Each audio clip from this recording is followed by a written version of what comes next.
9 বছরের বালক দাঁড়ায় বলে, বাদশা যদি অনুমতি দেন আমি আপনার প্রশ্নের জবাব দিব। বাদশা হারুন রশিদ খুশি হয়ে কয়, দেও কই লইব না, সিস্টেম অনুযায়ী সামনে নিয়ে আসেন। বাচ্চা 9 বছরের বালক কয়, জবাব দেওয়ার আগে আমার কথা আছে। বলো কি? কয়, যে প্রশ্ন করে সে বড় না যে জবাব দেয় সে বড়? বাদশা হারুন রশিদ কয়, জবাব দেনেওয়ালা তো খানিকটা বড়। কয়, বেয়াদবি মাফ কইরা আমারে সিংহাসনে বসায় আপনি নিচে আসেন। বাদশা হারুন রশিদ তিনি একদিন রাস্তার রাজপ্রাসাদে অনেক বড় বড় আলেমরে দাওয়াত দিলেন। ওলামায়ে কেরামের কাফেলা চলে আসলেন হারুন রশিদের রাজপ্রাসাদে। সুন্দর মেহমানের আপ্যায়নের ব্যবস্থা করলেন। ওলামায়ে কেরাম আপ্যায়িত হলেন, সব খাইয়া লইয়া তো আলেম গুজি গায়ে, এই হুজুরেরা কেমন খাইলেন? আলহামদুলিল্লাহ। মেহমানদারি ঠিকঠাক হয়েছে? বলে আলহামদুলিল্লাহ। তো আপনাদের ডাকছি, জিগাইবেন না কেন ডাকছি? জি বাদশাহ মহারাজ, কেন ডাকছেন? কয়, বেশি আমার একটা জিনিস জানার জন্য ডাকছি। কি? আমাকে আপনারা সমস্ত আলেমরা বলবেন, আজকে আমাকে ফতোয়া দিয়া যাবেন। আমি বাদশাহ হারুন রশিদ, আপনারা চিনেন তো? কাহা চিনি। আমাকে বলেন আমি জান্নাতি নাকি আমি জাহান্নামী, বাস এটার ফতোয়া দিয়া যাবেন, আর কিছু না। সব উলামায়ে কেরামে এক আওয়াজ দিলেন, কে জান্নাতি কে জাহান্নামী দুনিয়ার কোন আলেমের বলার ক্ষমতা নাই। হ্যাঁ, এতটুকু বলা যাবে, আপনি ভালো কাজ করেন তো জান্নাতের পথে আছেন, জান্নাতি বলা যাবে না। আপনি অন্যায় করেন বলা যাবে জাহান্নামের পথে আছেন, কিন্তু জাহান্নামী বলা যাবে না। বাদশাহ হারুন রশিদ মজাক করে, কথা আপনাকে খাওয়াই হইল কি?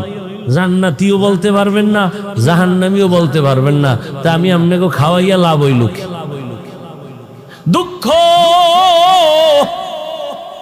সমাধান পেলাম না। বিদায় দিবেন ভাব।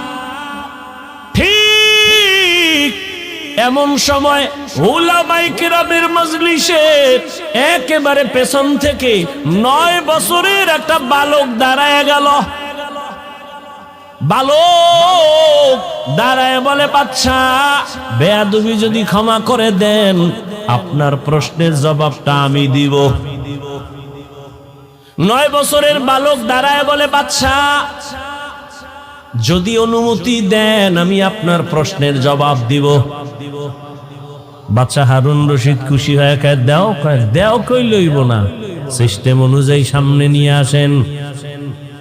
উজিরে আজম তাড়াতাড়ি বাচ্চাটাকে সামনে আনো। 9 বছরের বালক দাঁড়ায় কয়, বাদশা প্রশ্নটা আবার করেন। প্রশ্ন হলো, আমি হারুন রশিদ জান্নাতি না জাহান্নামী? বাচ্চা 9 বছরের বালক কয়, জবাব দেওয়ার আগে আমার কথা আছে। বলো কি? কয়, যে প্রশ্ন করে সে বড় না যে জবাব দেয় সে বড়? বাদশাহ হারুন রশিদ কয়, জবাব দেনেওয়ালা তো খানিকটা বড়। কয়, বেয়াদবি মাফ কইরা আমারে সিংহাসনে বসায় আপনি নিচে আসেন। বাদশাহ হারুন রশিদ তো বেয়াদব না, দুনিয়াদার সম্রাট না, সে তো আখেরাত মুখী একজন বাদশা। যখনই বলছে ওজিরে আজম রে, কয় তাড়াতাড়ি বাচ্চাটাকে সিংহাসনে আনো, নিচে বিছানা দাও, আমি নিচে বসবো। 9 বছরের বালকের সিংহাসনে বসাইয়া বাদশাহ হারুন রশিদ নিচে গিয়া বসলেন।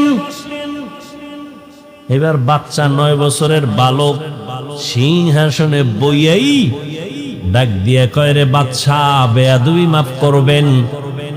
প্রথম আমি আপনাকে বলবো, কোরআনের ইলম থাকলে তো সম্মান এমনই হয়।